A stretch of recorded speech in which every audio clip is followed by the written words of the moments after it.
How do you know you're letting go versus thinking that you are? I always use this analogy of, here, let me just use this object.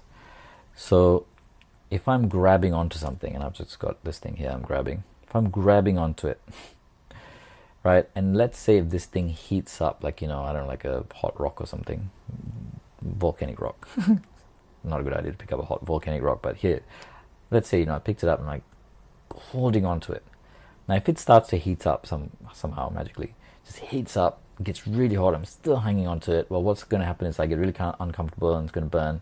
And at some point, unless I want to just burn my hand completely, we're built to just let go. The body knows how to let go. The nervous system knows how to let go. And letting go is letting the grip go. Okay, there you go. It's dropped everything. That's what happens when you drop your thing. Right? It's like there's a difference. What's the difference? One is holding on, gripping. The other is let go. So on a physical level, right, sometimes doing it on a physical level can feel much more tangible. So in our yoga practice, for example, the hardest posture is that last posture that we do, even though everyone comes for it. It's normally the people that don't want to do any of the postures. They come for the shavasana, the last posture. They're normally the ones that don't want to do shavasana, because when we get to shavasana and we're there for a few minutes, that's when people in a yoga class are like, how much longer? And they're like, eyes are darting around, because we cannot sit still. And the hardest part is to sit with ourselves and to let go. So letting go, one of the practices, I'll just share it here, I've shared it before.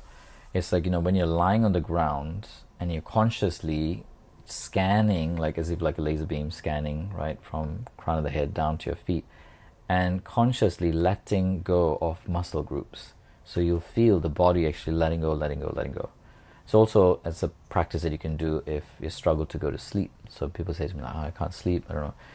And most of the time, I've noticed, I don't normally have this problem of sleeping, because generally within 3 seconds, before someone can finish saying the word sleep, I'm already asleep. So it's like they get to SLE, before they get to the next EP, I'm already asleep. So, but sometimes I've had the problem of not being able to sleep, and I notice when I scan my body, I realize that there's tension I'm holding, like where, like, maybe it's the neck or the shoulders or my jaws, my face, or I'm not completely relaxed in my body. It's that same kind of physical action, you could say, I'm just making it tangible, of releasing, of letting go. The difference between letting go is one is free, is expansive, and the other is contracted. How do you know whether you've let go or not? If you feel a contraction, emotionally, physically will reflect emotionally as well, so the body will reflect it. That contraction, to me, in my own body and my emotion, says that I've not let go, because I'm still gripping onto the thing. It's the same thing with, like, let's say if I'm angry or resentful at someone or something, it's still there. Some part of me is hanging on to it, and it's a completely different feeling when I've let it go. I'm free from it. There's an expansiveness of freedom when I've let go. Right? So I use that hot rock, which I've dropped the thing now, but it's like hanging on, right? So resentment, for example, anger or hate, for example, it's like, and there's a quote, years ago I read that says, like, hate is like the poison that you drink and hope the other person would die. Anger, resentment is like hanging on to that hot rock, the thing that we hang on to. So often it's not just anger and resentment. So much of what we hang on to is what makes us diseased.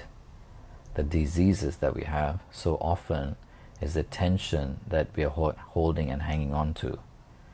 Not just on a physical level, because the physical reflects the emotional.